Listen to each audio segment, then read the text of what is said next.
This is a Kickstarter backer update. Welcome back to the Young Indy Chroniclers and a Kickstarter update. We're coming to you here with a special episode for this week. Yeah, Peter and I had the privilege to travel to Star Wars Celebration, Japan in April, and we presented our panel about the origins of the Star Wars prequels. So we're really excited to bring that to you. So many of our fans and supporters are people we met there, and we're excited to reshare this with you.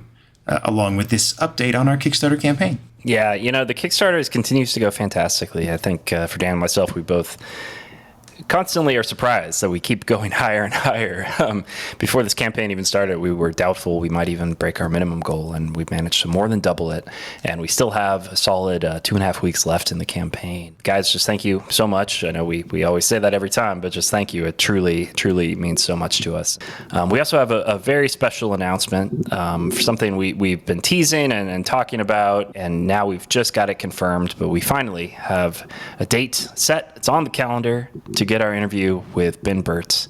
Well, we're very excited to be able to sit down with Ben again. We talked to Ben now. It's been so long. It feels like back in 2024, we spent 2 hours with Ben on Zoom, and we're really excited to sit down with him again and get even more insights into the period, the era of Lucasfilm, of which he is an expert because he was there. We're very thankful for Ben for taking the time. He's a very busy guy, still working very hard. I mean, and he managed to carve out a time in his schedule just for, our little upstart documentary. So it's very, very grateful for him. Well, thank you guys for your support. Please keep, sharing the Kickstarter, checking back. We're not slowing down. We've got more interviews coming. But for now, please enjoy this video of Star Wars Celebration Japan.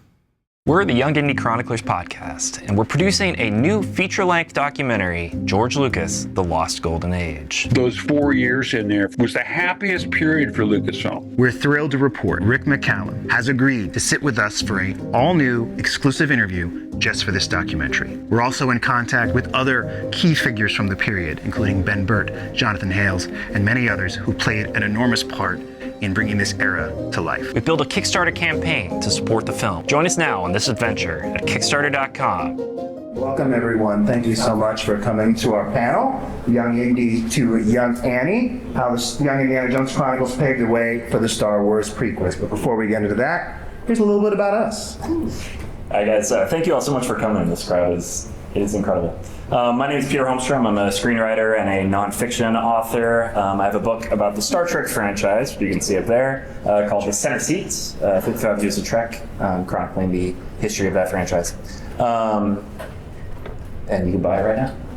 And I'm Daniel Noah. As it says up there, I'm a filmmaker. I've made a couple of movies. I have no idea where you can see those in Japan, if you can see them in Japan.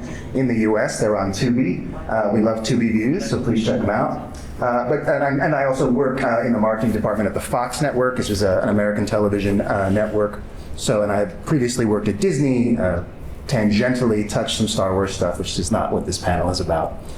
So thank you guys for being here. But this is my first podcast. Peter and I have a podcast together called the Young Indy Chroniclers. And as I was telling someone outside, it is the only podcast completely devoted to the Young Indiana Jones television show. And so we've gotten some great guests on the podcast. Please scan the QR code to get access to all of our episodes. You'll see it again in the presentation. It's here throughout. We would love it if you would subscribe. We're on YouTube. We're on all the podcast apps.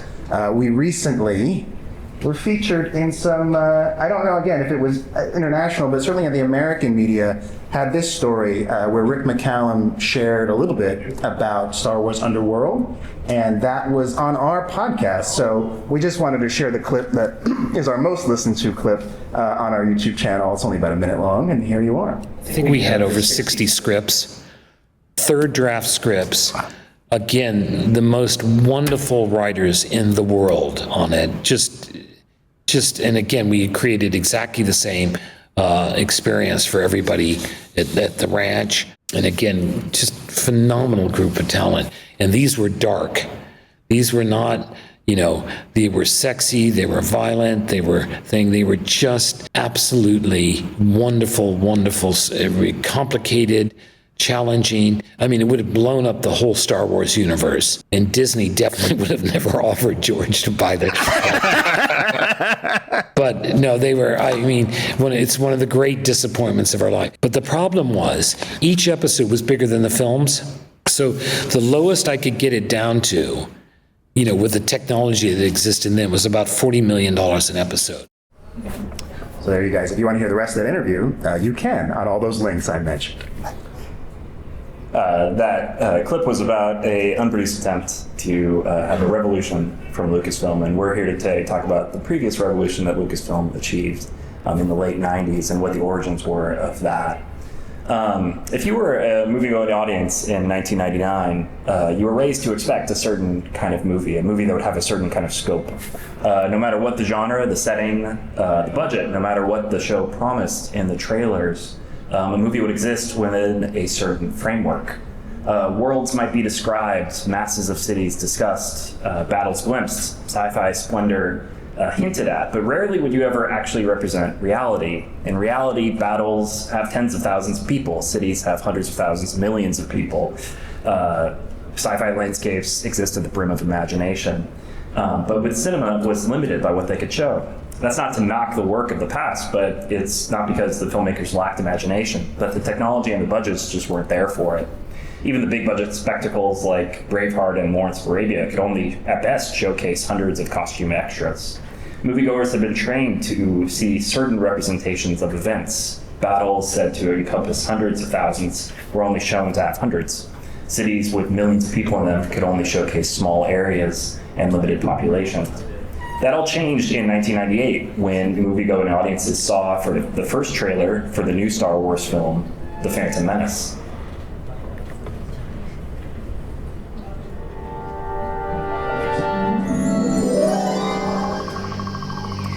Fear is the path to the dark side.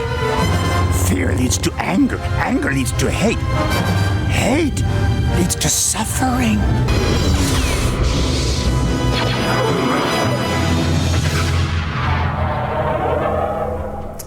I think for Daniel and myself, this is probably as good as trailers get right there. The first trailer for The Phantom Menace wasn't just promoting the film, it was a statement by George Lucas and Lucasfilm to say that cinema would never be the same again. The very paradigm of film had changed. Armies could be represented by thousands rather than dozens. Sci-fi cultures could be presented in whatever the imagination wanted to come up with. The nature of cinematic spectacle itself had shifted. For years, George Lucas and Rick McCallum has talked about how the technology showcased in the Star Wars prequels was first developed and refined in the sadly forgotten TV show, The Young Indiana Jones Chronicles. As if all the while George was just biding his time using the show to fund research into technology until the technology was right for the Star Wars prequels. What we're here to contend today is that this was in fact the other way around. The main goal of Lucasfilm with these technological expansions was in fact Young Indiana Jones. And when that failed to succeed, George and Rick picked up the building blocks of that, both in terms of technology, but also in terms of story and theme, and repurposed them into Star Wars. So to paraphrase the maker, let's take you back now to a long time ago in a galaxy far, far away. So I'm going to ask by show of hands, how many people in this room have actually seen an episode of Young Indiana Jones? All right, good. About half, maybe, awesome. I'm going to say. So that's really cool. Thank you guys for coming. But it's pretty hard to see. And for those of you who aren't familiar, we have a little clip from our podcast that sort of briefly explain a little bit of the context of this series. In 1989, Indiana Jones and the Last Crusade is released in the summer. It's a big hit. And I think one of the things people still remember about that movie is the opening, which follows this young, this child version of Indiana Jones. And it's a great, fun sequence. And clearly, this sticks with George Lucas. The Young Indiana Jones Chronicles premieres on March 4th, 1992, with a 90-minute pilot episode on ABC. So I think it's important to note is that ABC wasn't actually owned by Disney at that point. This show that is connected to one of the most popular and successful film franchises of all time, adjacent to the most popular film franchise of all time. And yet it somehow is not even a footnote in all these conversations. You'll notice in that video, it was Daniel Craig who appears in one of the episodes. Dracula is in the last shot. He appears in one of the episodes. So there's a lot of interesting stuff going on. But the basic premise of the series, it takes this conceit. If Indiana Jones is in his 30s and, the 1930s, well, he was probably about 10 in 1908 and about 16 in 1916 and so forth. And why don't we place him in some history, right? So the show actually has two formats, as we would say in television. The first follows him as a young boy, which you can see there. It follows his father, his mother, and his tutor, who honestly is the most parental figure in his life, which is an interesting approach the show takes. And that covers about a third of the series, with the rest of the narrative being followed by Sean Patrick Flannery here, playing Indiana Jones kind of from the ages of 16 to about 20. In that part of the show, he has a kind of a sidekick named Remy, who's a Belgian. Love Remy. Love Remy. Yeah, we're Remy fans here. Love it. We like to say he's sort of a proto Francis Ford Coppola type. Luke Skywalker has his Han Solo, who's like more worldly, maybe a bad influence in some ways. And Remy is that to Young Indiana Jones. This is a family convention, so we won't get into too much of how, but there's some definitely bad influence happening. And as you heard in the clip, this series premieres on March 4th, and is kind of a mid-season replacement, you could say. It comes in a little late. And there was actually an important element of this show that I haven't addressed yet, which is this gentleman. And those of you who know something about the show will know about him. This is Indiana Jones at 92 years old. And the way the show was released at the time, it would open and close with this gentleman usually meeting someone and telling them, hey, one time I was somewhere, and we see the episode. You won't find this. This is going to be really hard, and as we'll go into later, as the show has been we'll call it reformed, this is removed. So more on him. But anyone who saw it in 1992 is going to remember this. So as I mentioned lastly, there was a heavy emphasis on history as part of this show. Indy is set in real environments, real situations, and there are often real historical figures figuring into the plots, and that was sort of the gist of the show. Now, the prequel element wasn't unusual in the late 80s and early 90s, partly because of the success of the original Star Wars. The studio's understanding of who the audience was shifted. The previous logic of the 50s and 60s was that film should be aimed at adults, but sanitized enough to have kids be brought along with. Now the logic post-Star Wars became like, no, the focus should actually be on kids, who then, by definition, have to take their parents with them. So for long-running franchises, the new name of the game was, how do we appeal to younger audiences? James Bond became much younger with The Living Daylights, Timothy Dalton. There was also a sadly forgotten animated show called James Bond Jr., if anyone remembers that. As well as prequel shows such as Superboy, Muppet Babies. There was also work done on a lot of prequel films for Star Trek, James Bond, which never came to pass, but there was still a lot of development being done for that. So as I mentioned, the Young Indiana Jones series goes through a certain life cycle. It begins on ABC, as we heard, and it goes for about really 2 seasons, really 1.5. The first season's only 6 episodes long. It debuts in March and ends in May, June, as a normal show would. The pilot was very well rated and fairly well reviewed, but ratings slipped slightly. Even so, you would call it a successful, late mid-season launch for a show. But when it returns in the fall, that's when weaknesses start to show, and even a cameo by Harrison Ford in the spring doesn't do enough to save the show, and the show is canceled by ABC in June of 1993. But George Lucas is not one to give up, and so they begin production in 1994 on a series of 4 television movies that were commissioned for the Family Channel, which at the time was an independent cable network in the United States. It's since been purchased by a number of companies and currently owned by Disney in the States under the name Freeform. So the network still exists, and Peter on the podcast actually was able to speak with an executive who now runs a different network, Great American Family, in the States, who was working at the Family Channel at the time. Tells us a little bit about sort of the environment at the time and what was going on at the network. As we learned from Rick in our interview, they were able to come in under budget on these 4 TV movies, which they had budgeted at $8 million for the 4. and were able to do for 5.8, which meant they had money left over, which is not something you hear a producer ever say. And they produced 2 more episodes at that time with no knowledge or sort of plan for where they would go.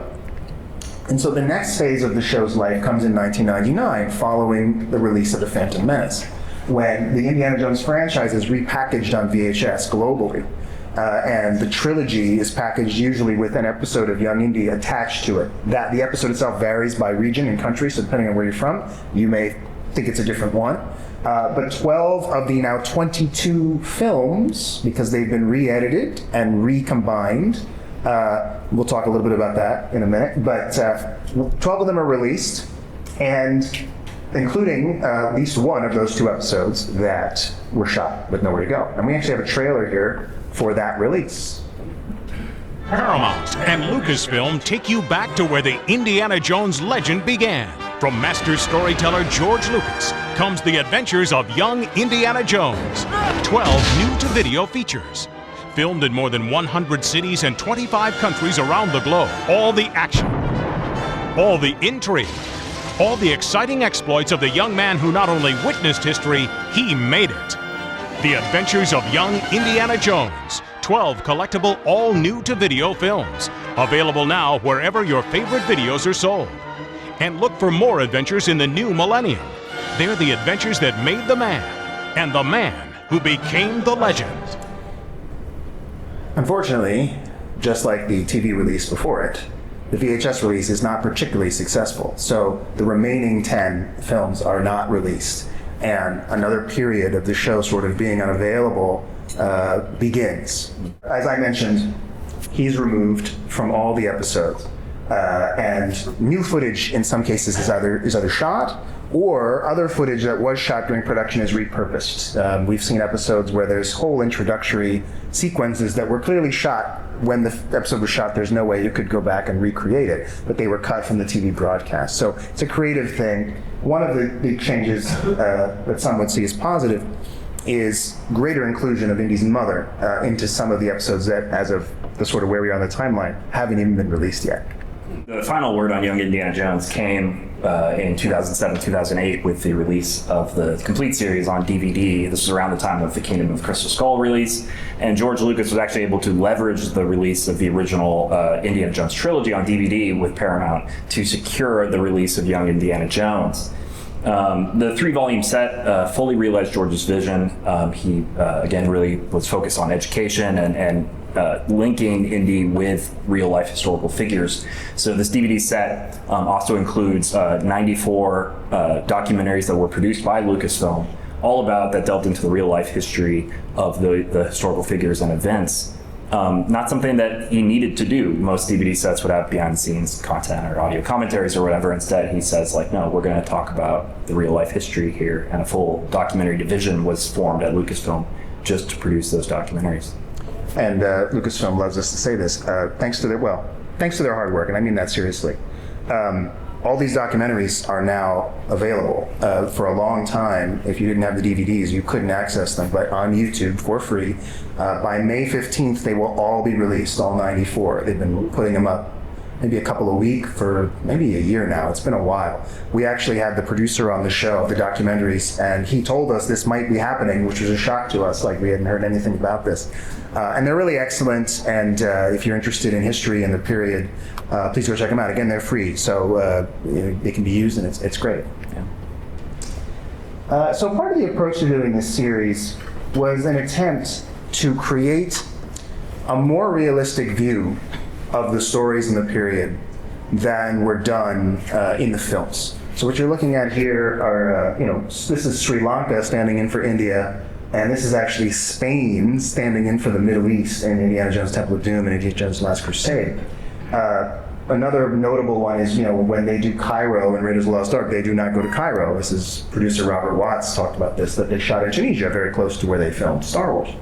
Young Indy in the very first episode goes to the pyramids. And this is sort of a statement on their part, right? Like, we're not backing down. If we're going to Egypt, we're going to Egypt. We're going to do this. And there's no visual effects trickery here. Like, there's a part of this, it's like, no. And they did. They shot in 30 countries. They went all around the world.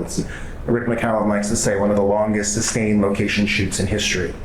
And here's some more examples of that. They went to the African bush. This is on location in Barcelona for the Barcelona episode. This is footage shot at the Hagia Sophia in Istanbul, which I don't know this, but I suspect was done without permits when you look at how this is shot. It's all from wide, all the dialogue is looped, it's beautiful, but I'm like, I bet somebody didn't pay a permit to do this. And this is St. Petersburg, where they did have to get permissions, and we talked to Simon Windsor, who directed this episode. They spent 2 days in St. Petersburg, technically before the Soviet Union collapsed, and so there was a lot of rules involved in that. And they were one of the first American productions to film in the Soviet Union during this time, and it was very interesting experiences they had. But you can't do everything for real, and so it became a visual effects challenge to create the worlds of 1908, 1916, 17, 18 in 1992 and 93. So a couple examples of really groundbreaking visual effects that they were doing. And as Ben Burtt said on our podcast, you can barely call these digital, because digital implies sort of computers and a level of sophistication that just didn't exist. These are sort of electronic effects, running video signals through a machine designed to combine them. This first one you see up here, this is attempting to recreate a real location in Vienna that they could not film in, they were denied access to. And so they secured a location in the Czech Republic that actually had a very similar architectural style, but was only 1 story high. And the map painters at ILM, Muse in particular, extended the set with a painting. That was then composited using a machine called the Harry, which again is this sort of electronic machine. And prior to that, certainly you could have done a map painting, movies are filled with them, but it would be a photochemical process, a very expensive process that could not be done on a television budget. And so being able to do this on a computer and using a device was groundbreaking. Another example is Indy here surrounded by a ring of bandits on horseback, and as you can see in this sort of mock-up, they had about 12 horses, and they shot them in various positions and then composite the final shot together, right?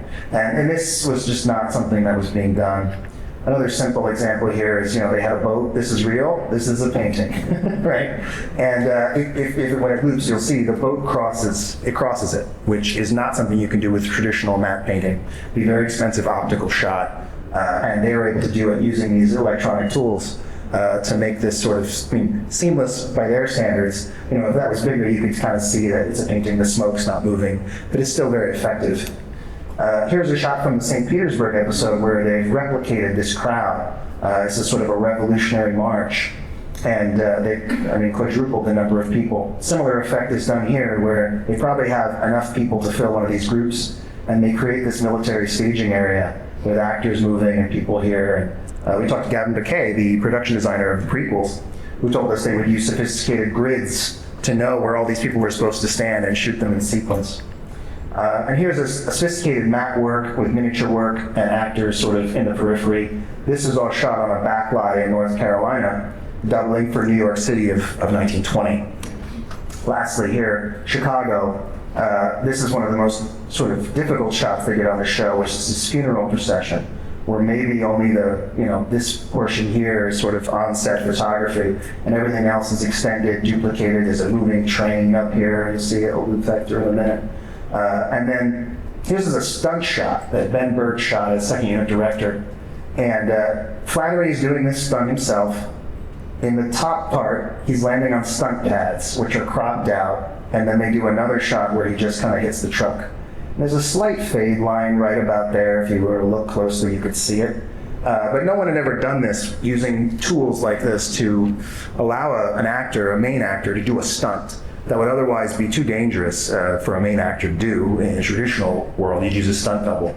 And they wanted that verisimilitude of having Flannery do this, and they were able to do it. So these are just some of the visual effects advancements that were done on the show, and there's many more, and hear about on the podcast, that really set up the world of the prequels. I think it's important to point out too that we've all seen historical shows, we've seen the 1923s or whatever, but they don't have the scope that Young Indy has.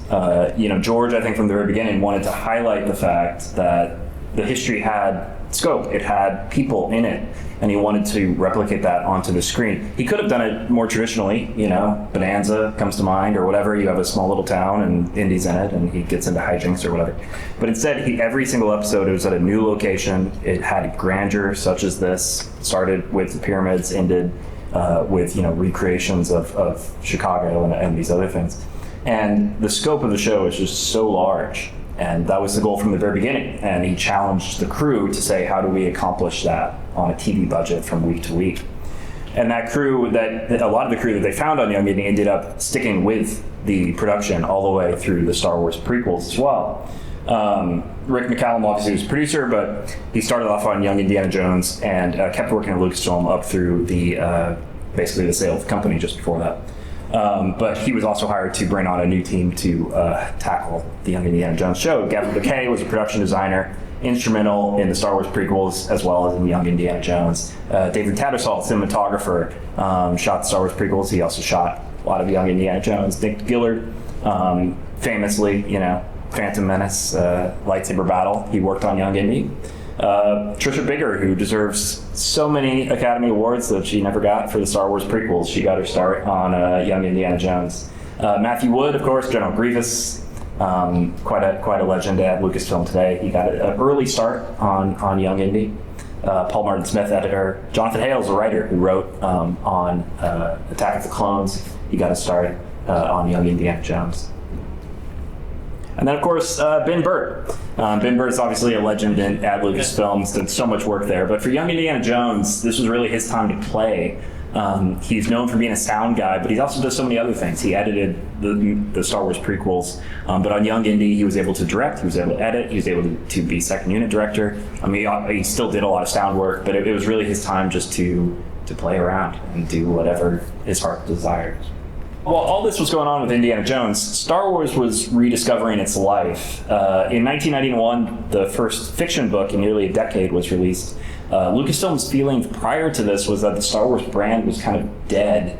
In the late 80s, the sales figures were going down on all of the merchandise and the toys, and franchises themselves just didn't have long life after movie properties were coming out. So the feeling was that Star Wars had just diminished and would go into the history books. So they were really surprised when the first book, Heir to the Empire, skyrocketed to #1 on the New York Times bestseller list. And ultimately, the Thrawn trilogy would sell over 15 million copies. The following year, 1992, Dark Empire was released, the first issue of which sold over 220,000 copies and went on to become one of the best-selling comics of that year. Soon following, despite the fact that there were no new films or releases, Hasbro relaunched the Star Wars toy line. The Star Wars trilogy also started to be re-released almost yearly from 1990 to 1995 on various formats, VHS, Laserdisc, etc. George couldn't deny that Star Wars still had a lot of life left in it. And in 1994, George officially began pre-production rather, on Star Wars prequels. Coincidentally, around the same time that Young Indy wrapped up. Those are sort of the technological production similarities between the shows, but there's a lot of thematic story similarities. Both of these shows spend the first third of show's movie trilogy with the protagonist as a younger boy. This is very, not what the market would have suggested you do, and even today, some people will criticize the choice in regards to the prequels. This meant something to George. He wanted to set up these characters as fully formed people and show you where they came from, and then sort of graduate you into their young adulthood in the case of Indy and Anakin. I think George is actually quite unique in the way he approaches prequels. Many other prequels that we've seen out there kind of focus on iconography. They focus on how did a certain character find a certain ship or become a certain rank in the military or whatever. But George was much more looking at who were these characters that you fell in love with in a certain film, and what were those building blocks that added up to that person. And so he's looking at it from much more of a holistic nature. Life itself is a very complicated thing, but he's trying to break it down into building blocks and saying how does Darth Vader become Darth Vader? How does Indiana Jones become Indiana Jones? And not just saying that they were born a certain way, because none of us are. And I think that's a very interesting point there. Absolutely. The other narrative similarity is both start off in a period where there's peace in the Phantom Menace, they're not at war. The galaxy's at peace. And in 1908, there's no war in our world, right? But then we jump ahead to conflict. We jump ahead to Clone Wars. We jump ahead to the First World War. Both of these wars are complex wars. They're wars of shadow and wars of conspiracy and wars of conflicted interests. And we very much feel that the way that George builds the Clone Wars is heavily inspired by World War I, and the way the different factions of World War I sort of don't really align and fight, and we're going to show you some examples of that.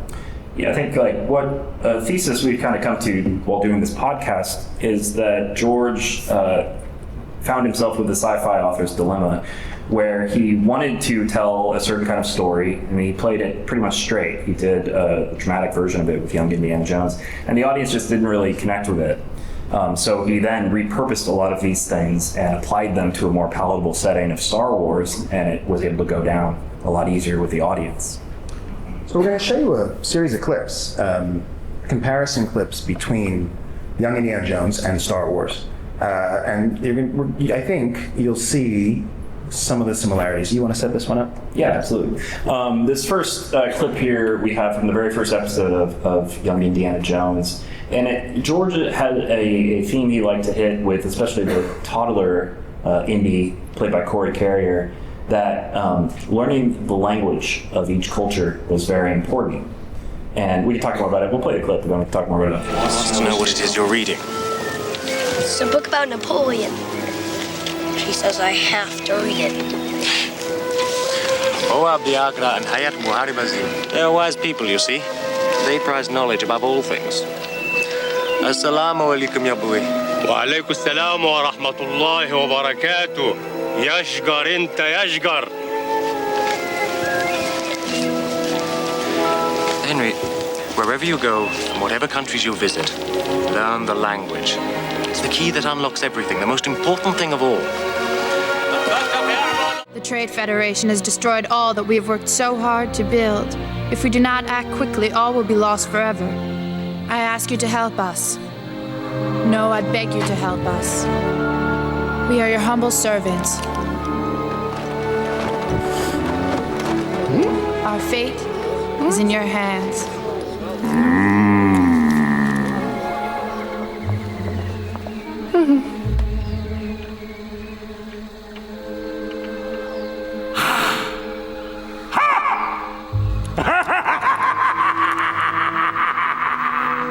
You shall not think you are greater than the Gungans. Me shall like this. Now, on the face of it, these two clips might not seem to be related, but I think they are. Fundamentally what George is saying with the first clip from Young Indiana Jones is by learning a language, you're also challenging an individual to empathize with the culture that they're in. You are putting themselves in that culture's point of view and trying to see the world from their perspective. With the Phantom Menace, literally everyone dismisses the Gungans. Even Qui-Gon is get the heck out of here, Jar Jar. I don't want you around.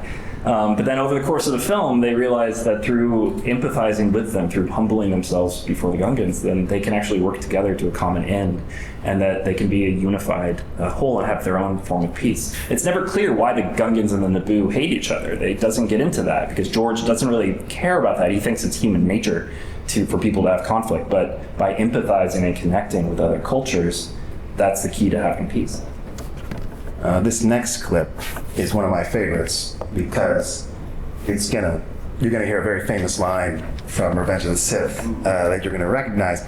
But first, you're gonna hear a similar line in Young Indiana Jones in a much more real world setting that may, in some way, make you appreciate that Star Wars line more. Certainly it means something to you whether your work is put to the use of good or evil. The Germans think they represent the good, and the French are evil.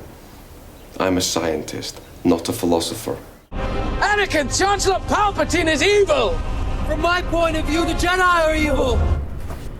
I always think that's going to get a laugh, and it never does. They're being respectful. Sorry, I appreciate it. No, but the scene, which I should have set up, but Indy is working as a spy, not unlike what Cassian Andor is doing and what we just saw today if you were in that panel. And he's sent to recruit a German scientist to defect. And he's trying to make appeals to him of, you should join. And as you see, he makes a moral appeal. And Anthony Fokker is the name of the scientist, who is a real person. And he makes the point that, look, you think this is good and that's evil, but if you grew up on the other side of the Danube River, you might have a different opinion. And so why should I change my life because of that? And obviously in Star Wars, it's much more exaggerated, and Anakin is just personally killed a whole bunch of people. But the German army was killing a whole bunch of people. I mean, people rationalize killing all the time. So it's not that crazy. I think, as Peter mentioned, the sci-fi's author's dilemma, where George is trying to make a metaphor, he's trying to tell a story about a principle that he thinks is very real and serious and has precedent in history. Yeah, World War I is a very unique conflict because, for the most part, the people who were fighting it don't actually know what they were fighting for. It was very unclear why there was a conflict, and even in Young Indy, they have a whole scene where people are just debating, like, why are we even here? Like, who are the good, or who's the bad, who offended who? We don't know. Most wars will have a strong PR campaign, try to appeal to the righteousness of the cause, but World War I is very murky. But to that point, here's a scene from a pretty well-regarded episode of Young Indiana Jones that is about the Paris Peace Conference. Worth getting your hands on if you can find it. And this is a brief interaction between Indy and a German diplomat who, as you will see, was formerly a soldier. You were at the hotel the night we arrived. Yeah. Sorry about what happened back there. We were expecting it in the streets, but not here. Why do they insist on humiliating us? I guess so you'll know what they've suffered. So you won't forget. I fought at Verdun. I shall never forget. I fought at Verdun too. You know then, but I wonder, do they? Maybe in the future. The future? We shall have no future if those old men have their way. This is a dramatization of the line that's in the opening crawl of Revenge of the Sith, where it said there are heroes on both sides. And that's a very hard concept that even George maybe had never explored as fully as he wanted to, but I think he explores it here. Because I think whatever you think of the war, here are two men who, after the war, realize they've had the same experience. They've had the same experience of conflict. And how can you say that, the German who was in the trenches, fighting, risking his life for his country, certainly in his mind was a hero, and certainly to a lot of people that he lived with was a hero. And does that make the conflict good? No, it doesn't, right? But that's the world we live in, so. Yeah, I think George is really focusing on the point that for soldiers in a war, most of them just want to go home, and that is a common thread amongst all soldiers, no matter what side you're on. And the people who have a position on the war are really not the soldiers themselves. They are, as you hear referenced at the end of this clip, it's the old men. It's the people in power who are likely never even on the front lines. They are in their buildings in their bureaucratic authority. And we're going to get into some more clips about that here soon. Yeah, here's a great example of that from an episode that Jonathan Hales wrote part of, and then you'll see a Star Wars clip you'll recognize. Our job is merely to serve. Serve? No, this isn't serving. You're using people. You use people as long as it suits you, and then you throw them away. And if somebody gets hurt, well, that's just too bad, isn't it? Captain Defense, you forget yourself.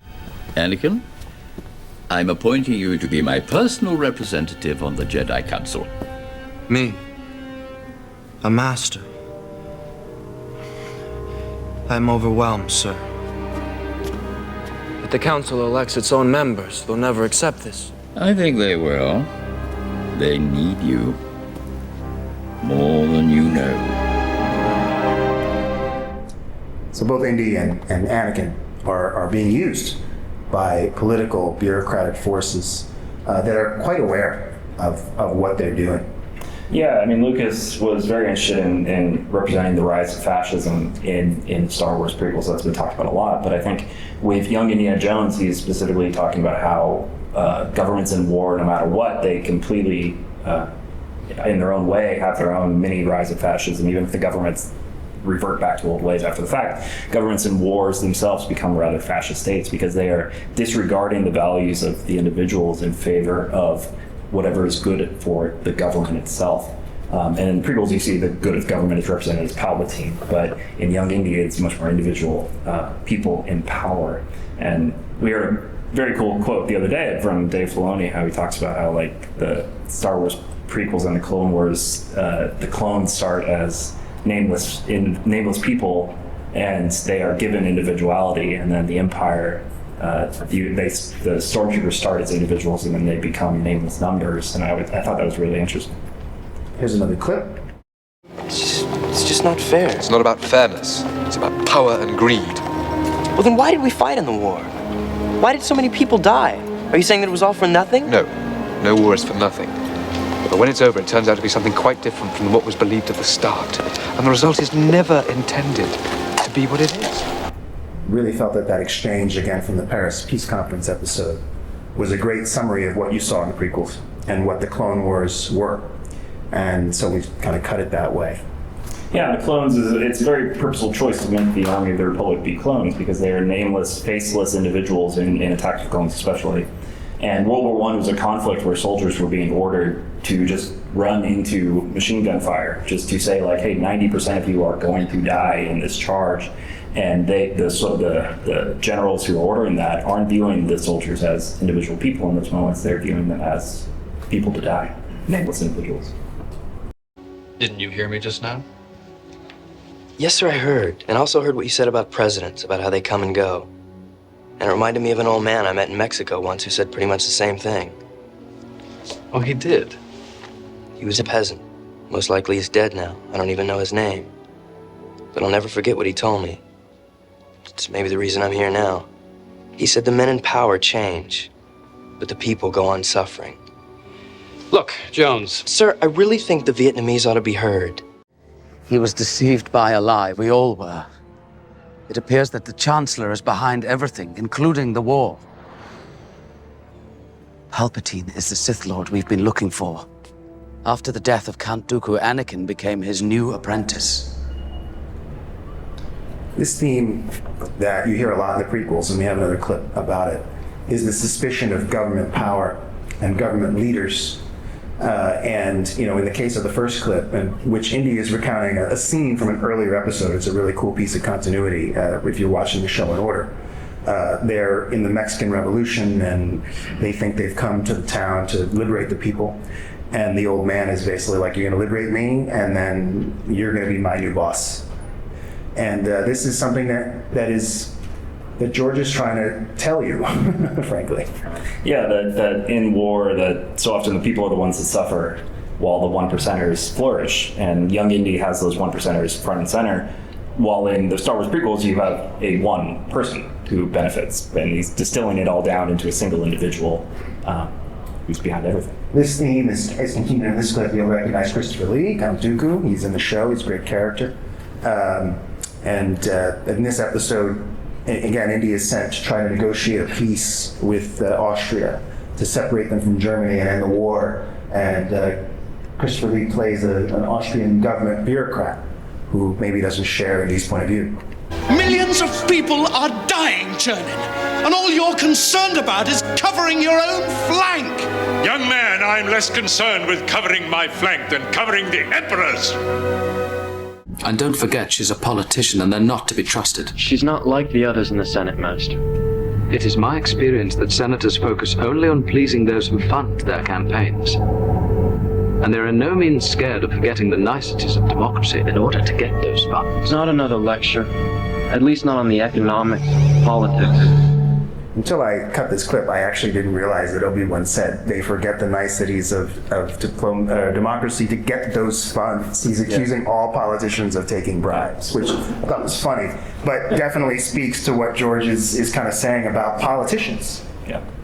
Yeah, absolutely. That their concerns become so rarefied just about their self-serving nature of it. They logic it out as if like, oh, we're protecting ourselves and that protects the people, but often they forget about the people in that process. Austria, and that to be clear too, that Austria peace episode based on real events. That was a real situation that happened, and it ended up falling apart because of political diplomacy, and millions of more people died because of it.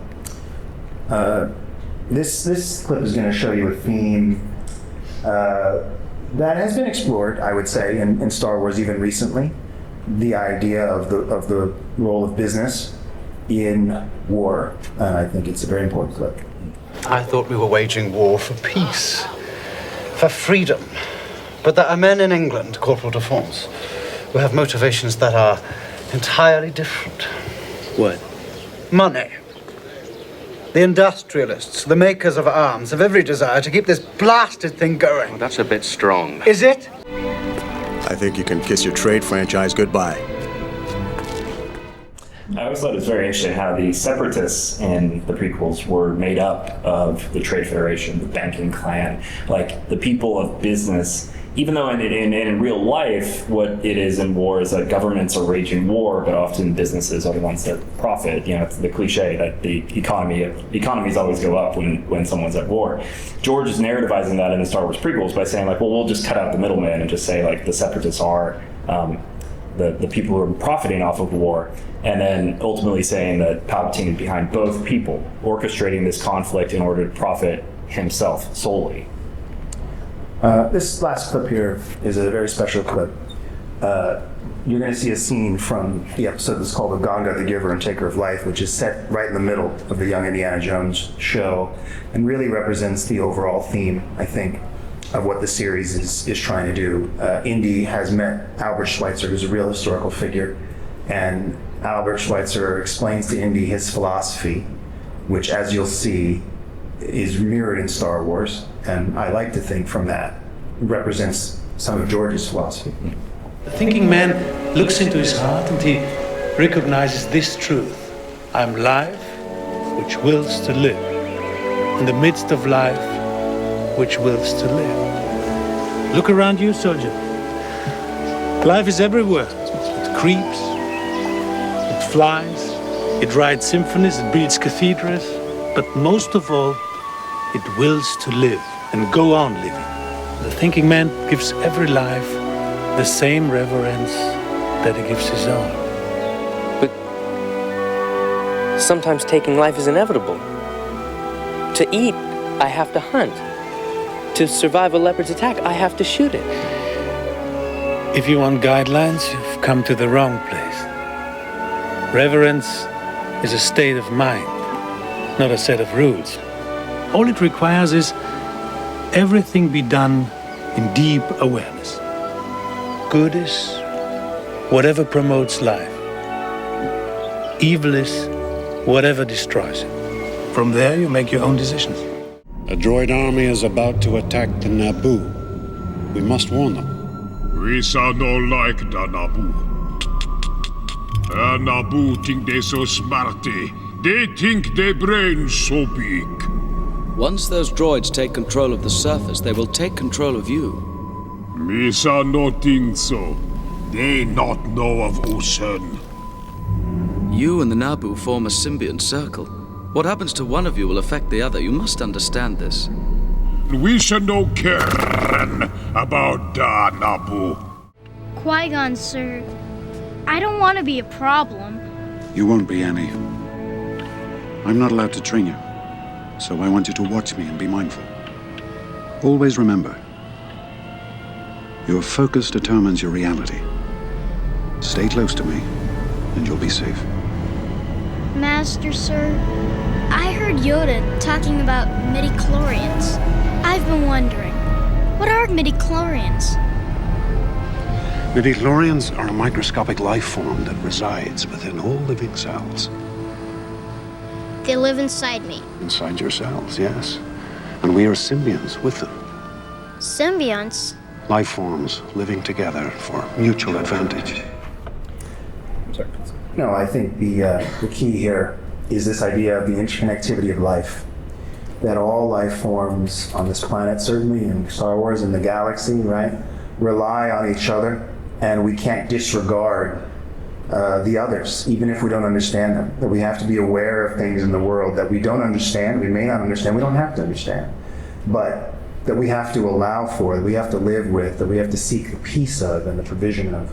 And that is core to the message of Star Wars, and as we interpret it through Indiana Jones.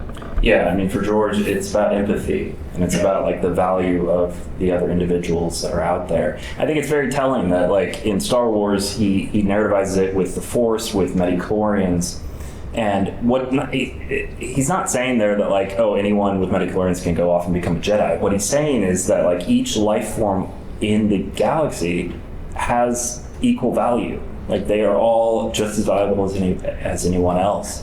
And you shouldn't disregard that. And when you do start to disregard that, you fall down the path of evil. You fall down the path of wickedness. And that's exactly what Anakin does in Star Wars prequels. Well, it's a great segue to this point, which is, these two characters follow an oddly similar path. You probably wouldn't think that. You'd probably think maybe it's Indiana Jones and Luke. But really, both start off with this innocence. And then they both have this sort of loss of innocence brought about by war, in the case of Anakin, and in the case of Indiana Jones, he becomes mercenary, he becomes someone out for fortune and glory, he becomes sort of jaded. Yeah, he becomes, like, Indy in particular becomes disillusioned with the people of the planet, partly because of World War I think. Like, that's a big part of it. He sees so much violence, so much wickedness out there that he starts just thinking about himself. He starts thinking about, I will benefit what is good and important to me more than anything else. And Anakin, too, becomes so disillusioned because of the war, he's going to say, well, I'm going to do whatever I can to save the people around me, because those people are important to me. And both of these characters, come to a very similar resolution. They find redemption through love and through family. Anakin is redeemed by the love of his son. And Indy is redeemed sort of twice, the love of his father in Last Crusade, and then the love of Marion and his son in Kingdom of the Crystal Skull. And that is a very important message in all of George Lucas's work. And there are many different kinds of families in George Lucas's work. Some that are biological, others that are the Jedi are a family. Yoda and Luke certainly are a family, regardless of their relationships. And that's very important, and it's one of the most important themes of George Lucas. Yeah, love without selfish feelings, love without attachment. And it's kind of the Star Wars way to say that. But Anakin, in the end, sacrifices his own life and everything that he had worked for with the Empire to save his son, because he loved his son in that moment. Indiana Jones has a very similar kind of transformation in those two films, and also the ability to receive love as well, which, the Raiders arc in there, it can be related. So we have a final little reel. It's a couple of scenes cut together, two from Indiana Jones, two from Star Wars, and we actually are going to end with the Clone Wars. We're going to end with George's last scene on the Clone Wars from the end of the Yoda arc. It's his final word on Star Wars as the owner of Star Wars. And I think when you hear this all put together, I think you'll understand what we're going for. My father writes often of the war. Most recently, he tells of a French effort to capture a German position in the Lingenkopf, which is a mountain nearby. French sent wave after wave of men up the slopes. The slaughter went on for hours. By the time the French generals called off the offensive, they had lost 30,000 men. So these people can't comprehend 10 men killed. So how do I explain 30,000 French boys lying in heaps on the slopes of the Lingenkopf? The result of a morning's battle? Or the 7 or 8 million killed in the war so far? Have you ever considered that we may be on the wrong side? What do you mean? What if the democracy we thought we were serving no longer exists? And the Republic has become the very evil we've been fighting to destroy? I don't believe that. And you're sounding like a separatist. This war represents a failure to listen. Now you're closer to the Chancellor than anyone. Please, ask him to stop the fighting and let diplomacy resume. Don't ask me to do that. Make a motion in the Senate where that kind of a request belongs. They have brought you to impress the Kirwinians in friendship. Well, that's what I don't understand. They just got finished killing each other. They don't fight because they're enemies. They fight because the ghosts want them to. The ghosts require the battle. Ghosts? A ghost wants the battle, oh yes. If he doesn't get it, he'll bring sickness, blights to crops, droughts, floods. Well, then it's all just a vicious circle. And the battles never stop. Take your clue from the people, young man. They bear no ill will to each other. no longer certain that one ever does win a war. I am. For in fighting the battles, the bloodshed, already lost we have, not victory in the Clone Wars, but victory for all time.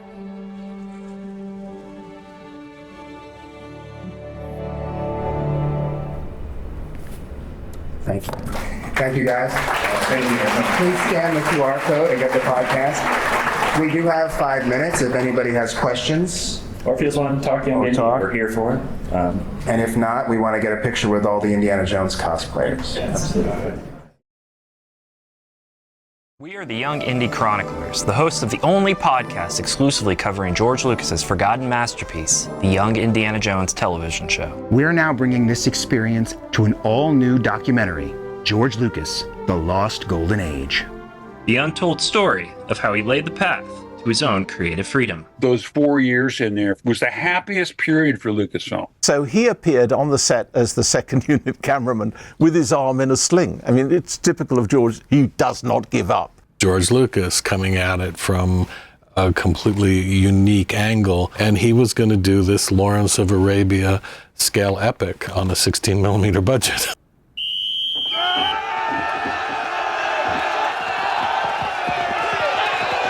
George made it clear he was doing something special, that he had high ambitions for the series from the beginning. The thinking man gives every life the same reverence that he gives his own.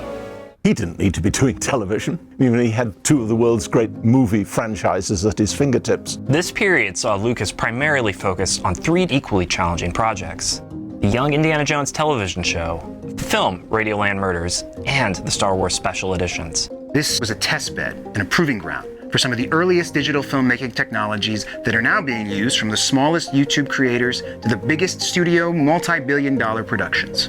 You didn't think I was going to run, did you? I think some critics and film people were objected. The audiences were okay with it. We're thrilled to report that Rick McCallum, the producer of the Star Wars special editions and the prequel trilogy and the Young Indiana Jones series and Radioland Murders, has agreed to sit with us for an all-new exclusive interview just for this documentary. And the publicity after American Graffiti and again after Star Wars, George Lucas's next project is going to be Radioland Murders. Again, what is that? We're also in contact with other key figures from the period, including Ben Burtt, Jonathan Hales, and many others who played an enormous part in bringing this era to life. You really couldn't do that show traditionally the way he was thinking of it, and of course he found ways to do it that were not traditional. And we want you to come along with us. We've built this Kickstarter campaign to support the film and help us cover costs such as travel, equipment, post-production, and final deliverables.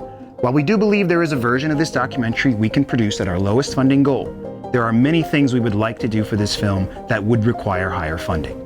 The more money we can raise, the better this documentary will be. We've set up multiple tiers of support with some amazing perks that you can become part of the process.